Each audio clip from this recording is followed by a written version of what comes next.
Olá, aqui quem fala é Marcela Rocha. Eu sou a convidada de hoje aqui no Curta Vídeo. A gente gravou essa edição aqui na sede da Andaluz Filmes, aqui em Vila Velha, uma produtora especializada em documentários. Então, se você nunca viu um documentário nosso, você já pode ir lá no nosso site procurar agora. A gente vai passar um pouco aqui também, porque essa é a nossa praia. Doc é a nossa praia. Eu me formei em jornalismo em 2017. E eu descobri, na verdade, essa paixão pelo audiovisual dentro da faculdade. Eu sempre gostei muito de escrever, então, quando eu entrei na faculdade, a escrita, para mim, era a coisa mais importante do mundo. Só que a gente teve uma disciplina onde o universo do audiovisual foi introduzido pra gente, e aquilo ali abriu minha cabeça de um jeito muito diferente. Eu fiquei muito encantada, eu fiquei muito apaixonada. E isso foi logo no início da faculdade, acho que foi no primeiro, no segundo ano, mais ou menos. Eu comecei a pesquisar, eu comecei a ler e comecei a buscar, assim, por conta própria, eu e um grupo de amigas que a gente identificou, né, esse gosto em comum. E aí, quando a gente viu, a gente já estava montando um coletivo e procurando coisa para fazer e procurando edital, porque tocou, assim, no nosso coração. Acho que a forma de contar histórias através do audiovisual começou a fazer muito sentido para mim. Acho que foi... Ele potencializa a escrita e te dá a oportunidade de levar para o espectador, levar para a pessoa que está assistindo uma experiência talvez de uma forma um pouco mais complexa, um pouco mais rica. Então, acho que me tocou bastante nesse sentido.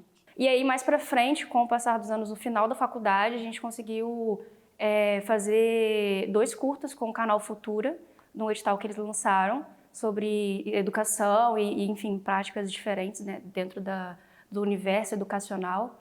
Uma era sobre meditação, outra era sobre robótica. E aí, depois a gente fez um outro trabalho com eles também, com o Futura, sobre moda sustentável. Na parte dos biquínis, a gente trabalha com um tecido que é biodegradável. Tem um custo até mais alto pra gente para produzir, porque é um tecido mais caro de ser comprado, mas a gente fez essa escolha porque ele é biodegradável, então quando você joga ele fora, ele se decompõe mais rapidamente, diferente de outros tecidos com a mesma composição. Eu acho que existe uma beleza muito grande em você encontrar referência no audiovisual, nas pessoas e na comunidade que te cerca, sabe? Quando você olha, tipo, pequenas produtoras, produtoras aqui do estado, ou enfim, procurando e dando sangue e dando de tudo para fazer, porque a gente não tem uma estrutura enorme quando a gente olha lá para fora e projeta. Não, minha referência é fulano de tal, e fulano de tal é incrível. E ok, isso é muito importante também, mas eu gosto de olhar para o nosso cenário local e para as pessoas que estão ao nosso redor e pensar, uau, essas pessoas estão fazendo cinema do jeito que elas podem, com o que elas têm. Então, isso me inspira, sabe?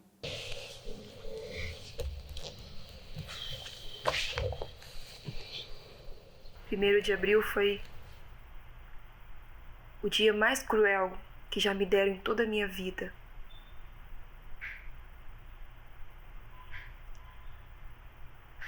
Se eu tivesse consciência daqueles dias, eu teria aprendido muito com a Virgínia. O Epílogo de Abril foi o primeiro filme que eu dirigi e fala sobre desaparecidos políticos da ditadura militar. Eu não tenho nenhum parente que tenha sido envolvido diretamente, né, enfim, na luta armada, na clandestinidade, ou que tenha acontecido alguma coisa. Também não conheço, enfim, nada que seja muito próximo da minha realidade. Mas eu acho que o desafio era justamente esse, porque aí eu olhava com essa empatia como alguém que faz parte de uma sociedade que sofreu isso. Mãe, pai, espero que vocês recebam essa carta. A saudade que eu sinto todos os dias é indescritível. Em minhas orações, peço que Deus sustente vocês com força, assim como até hoje Ele tem me sustentado.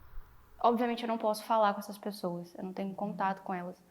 Então eu fiquei martelando, como eu posso contar a história dessas pessoas se essas pessoas não podem me contar a história delas? Então, eu tentei brincar um pouco com essa questão da ficção e do documentário para encontrar um dispositivo que pudesse mostrar essas histórias de um jeito que as pessoas pensassem, tá, mas isso aqui é um filme ou isso aconteceu? O que está acontecendo aqui? Eu comecei a procurar fichas de identificação de desaparecidos políticos e eu comecei a construir os meus personagens em cima daquilo.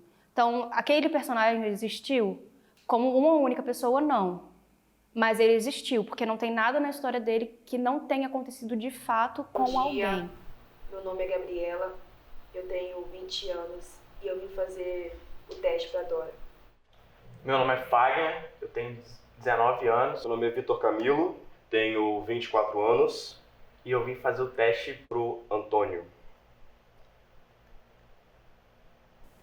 Acho que uma experiência que a gente teve muito forte nesse sentido de pegar aquilo que é ordinário e tentar transformar em um material narrativo e sensorial foi o curta Mangata, que a gente produziu agora, eu dirigi ele. Ele é um curta que fala sobre o transtorno bipolar, uma experiência sensorial da vivência, né, com o transtorno bipolar. E como é que você consegue traduzir em imagem algo que é do aspecto psicológico, que é do aspecto emocional, algo que você não tá... Algo não é tangível, sabe? Ele é imaterial. Então, o que a gente buscou fazer foi justamente isso. A gente pegou elementos que são corriqueiros para tentar trazer e mostrar para as pessoas como que isso pode tocar nas emoções. Então, eu acho que, de modo geral, esse é o desafio de contar histórias, porque... Nós somos documentaristas, nós contamos histórias reais e toda história ela é uma história que vale a pena ser contada. Eu acho que às vezes a gente precisa só acreditar mais na história e deixar ser levado por ela, porque... Eu brinco muito, eu falo, a gente só conta histórias que querem ser contadas, o que é uma verdade, porque a história ela vai se desenrolando no próprio timing dela, no próprio fluxo dela.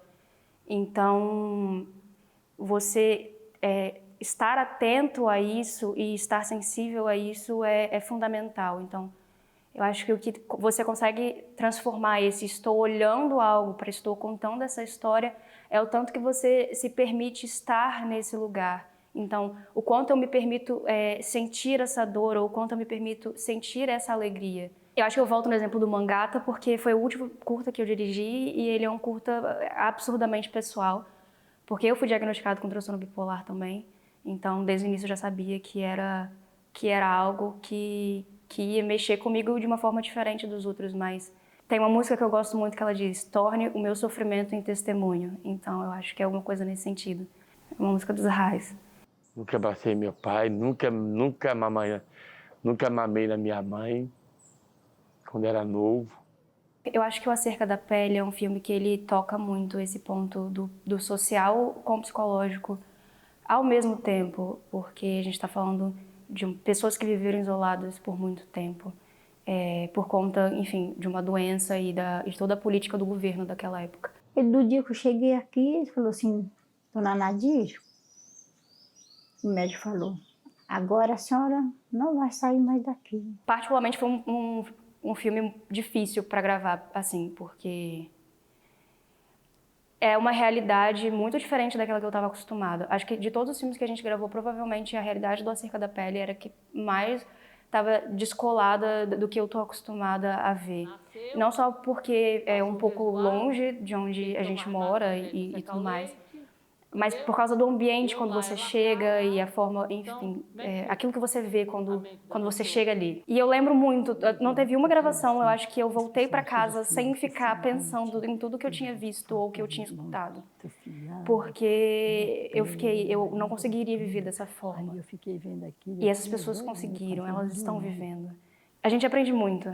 Acho que a coisa mais linda é justamente essa, você vai conhecer pessoas que você nunca conheceu, que você não conheceria em outro contexto, e você vai aprender e ouvir coisas que dificilmente você aprenderia de uma outra forma. Eu acho que isso é transformador.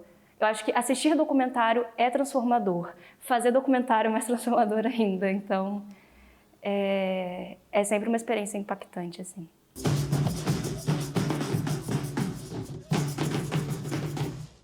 A gente vai para o intervalo agora e daqui a pouco a gente volta com mais um pouco do Curta Vídeo.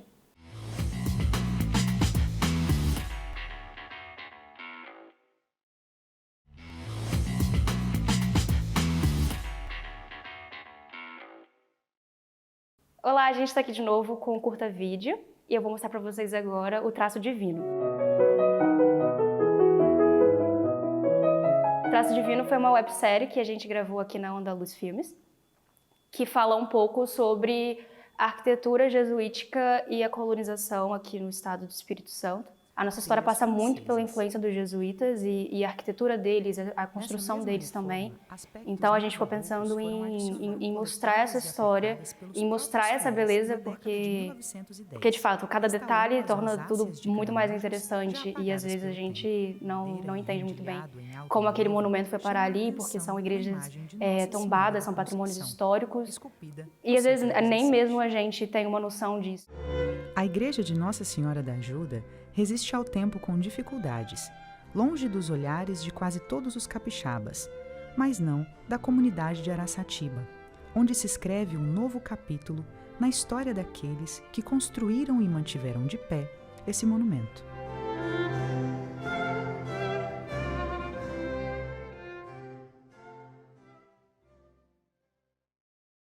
A gente gravou o Traço Divino durante a pandemia. No primeiro momento estava um pouco mais flexível, mas depois a equipe precisou ser reduzida por causa das medidas de segurança. Então foi uma produção um pouco... Ela não foi linear, digamos assim, porque a gente estava se adequando com a nova realidade da pandemia. O episódio que vai entrar ao ar agora é o do convento, e vocês vão perceber que tem pessoas andando, enfim, de máscara e um pouco isoladas ainda, porque era a realidade onde a gente estava. E o convento, ele é um marco, né? Não tem como, ele é um ponto turístico. Então, mesmo no meio da pandemia, com as coisas mudando ainda um pouco, algumas pessoas ainda estavam indo. Mas acho que foi o único lugar que a gente teve que enfrentar essa questão de movimentação e fluxo de pessoas.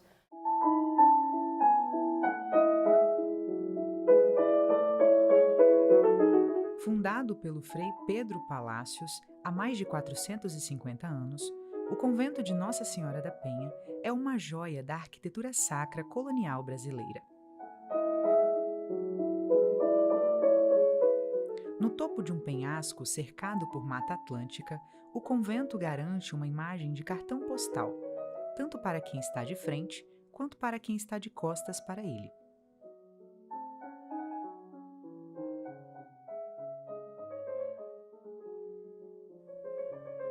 Não é à toa que a construção é o ponto turístico mais visitado do Espírito Santo, além de ser destino de romeiros e fiéis capixabas e de outros estados. Uma localização privilegiada como essa só podia mesmo ter sido escolhida pela própria Virgem, como contam as histórias sobre sua fundação.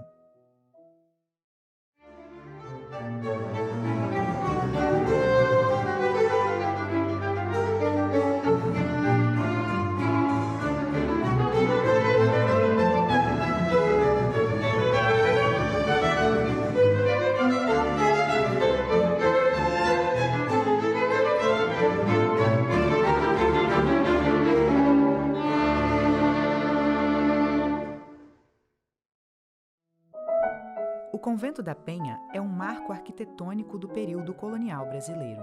Seus elementos geométricos, com destaque aos quadrados e retângulos, transmitem sobriedade e solidez. Cada fachada traz um elemento singular. A norte, voltada para o campinho, é a mais equilibrada. A sul, local do santuário, se destaca pela verticalidade, acentuada pelo frontão e pela torre sineira.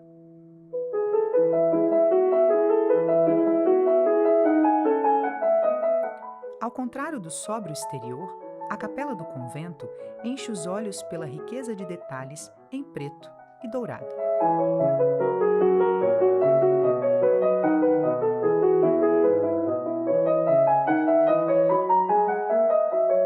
O entalhe vegetalista em madeira de cedro é obra do escultor português José Fernandes Pereira.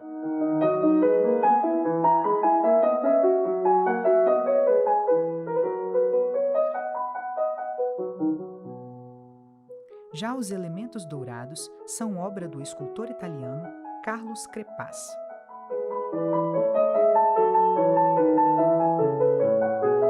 O retábulo do altar-mor tem mais de 200 peças e 19 tipos diferentes de mármore. Ao centro está a Nossa Senhora da Penha, feita em Portugal a pedido do Frei Palácios, protegida por anjos e querubins.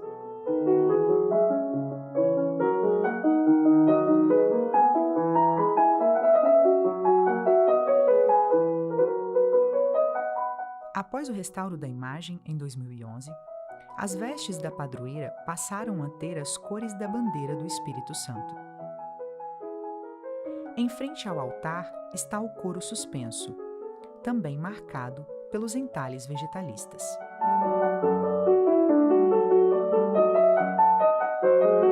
Ao lado da capela, há uma ala de importante valor religioso e artístico. Logo na entrada, inúmeras placas de mármore e metal anunciam graças alcançadas pelos fiéis. Mais à frente, enormes pinturas a óleo feitas por Benedito Calixto narram momentos marcantes da história do convento. Esta imagem retrata a história do quadro de Nossa Senhora das Alegrias. Conta a lenda que um dia o painel desapareceu e o Frei Palácios se encheu de tristeza. Depois de muita procura pela mata, ele o encontrou no alto da penha, entre duas palmeiras. Ele recolocou o quadro em seu local de origem, mas a imagem desapareceu outras 2 vezes, sempre voltando ao topo do penhasco. O Frei, então, reconheceu que a vontade de Nossa Senhora era ficar ali, onde então foi erguida a capela.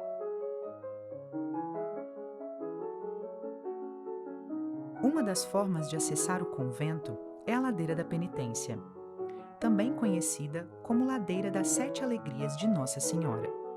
Uma alegria para cada curva percorrida. O caminho de 457 metros foi a primeira via de acesso ao topo.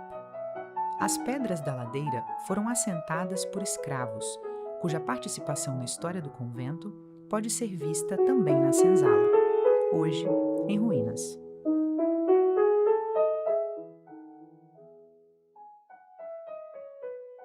O convento de Nossa Senhora da Penha é um patrimônio tombado pelo IPHAN desde 1943. Anualmente, ele atrai católicos de todo o estado para a tradicional Festa da Penha, organizada pela primeira vez em 1570, pelo próprio Frei Palácios. Capixaba ou turista, católico ou não, a dica de Nossa Senhora continua valendo. É sempre bom estar no alto da penha, entre as palmeiras, olhando para o convento ou para a paisagem que se vê lá de cima.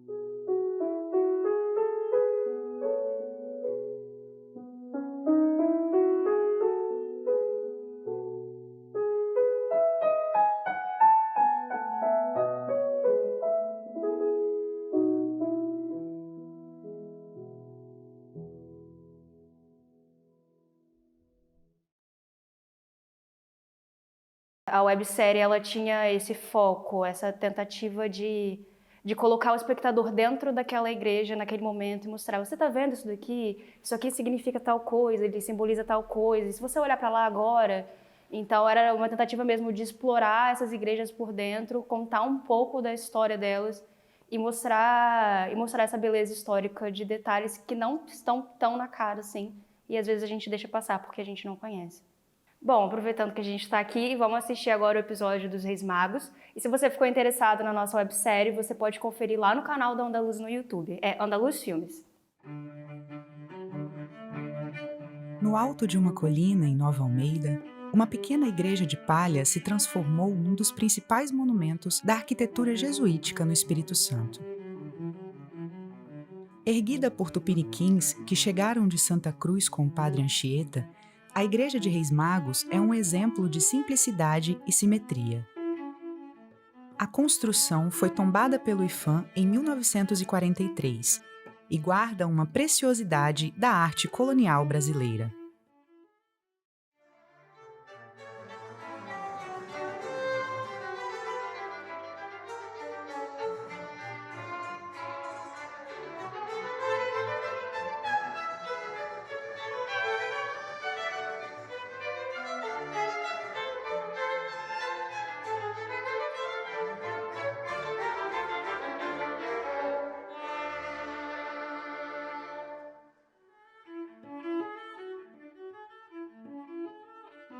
A construção da Igreja de Reis Magos começou por volta de 1580. Uma das características mais marcantes do projeto é a residência jesuíta. Apesar da estrutura simples, ela se destaca por sua simetria. O complexo é considerado uma quadra perfeita, tradicional nas construções jesuíticas. Dentro da residência ficam o claustro e as celas, um espaço de repouso e reflexão dos padres. De suas janelas, sentados em bancos de pedra chamados de conversadeiras, eles podiam contemplar o mar. A residência e a Igreja de Reis Magos foram construídas usando um composto de argila, pedra, cal de conchas e óleo de baleia. Sua alvenaria é autoportante, ou seja, feita para se sustentar sem uma amarração de vigas e colunas. A torre cineira apresenta uma discreta verticalidade. No topo, ela ostenta uma abóbada cercada por 4 pináculos.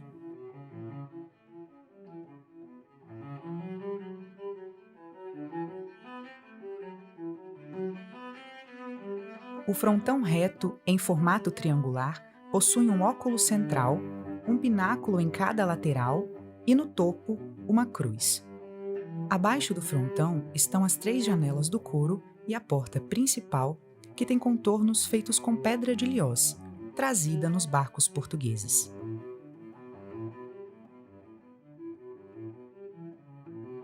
Ao entrarmos na nave, os olhares vão direto para o grande retábulo, entalhado em madeira louro-canela.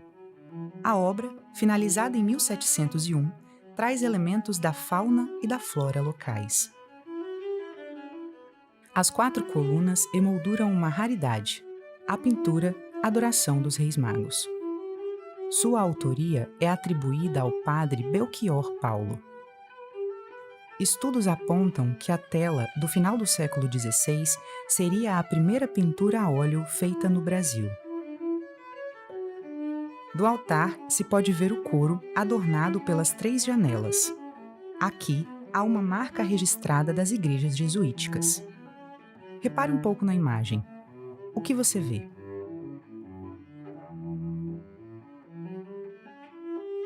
Após a expulsão dos jesuítas do Brasil, em 1759, a Igreja de Reis Magos chegou a ser usada como Câmara de Vereadores e cadeia pública.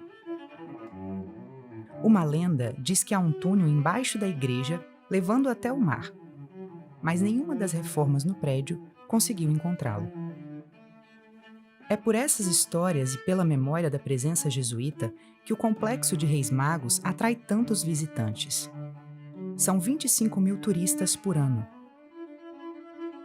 Com essa beleza e essa vista, ninguém duvida que eles continuarão a vir.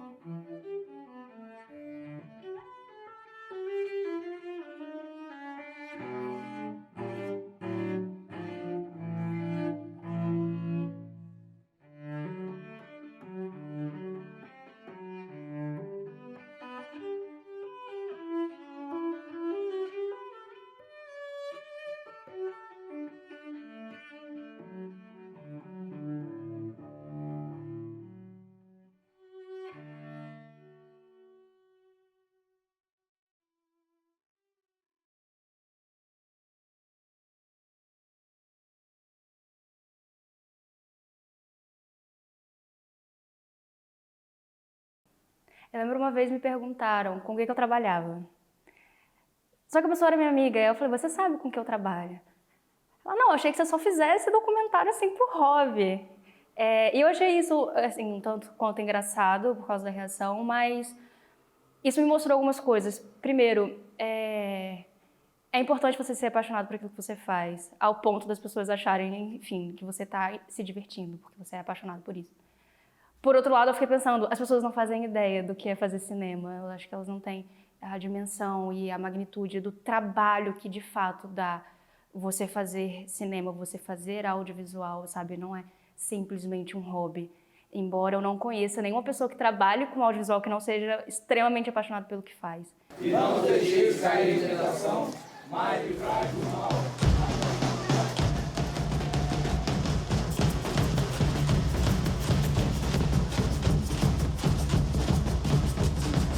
Gente, muito obrigada por terem acompanhado até aqui. Acompanhe a gente nos nossos canais e curta o curta vídeo. É isso, gente. E assistam o próximo episódio também. Tchau!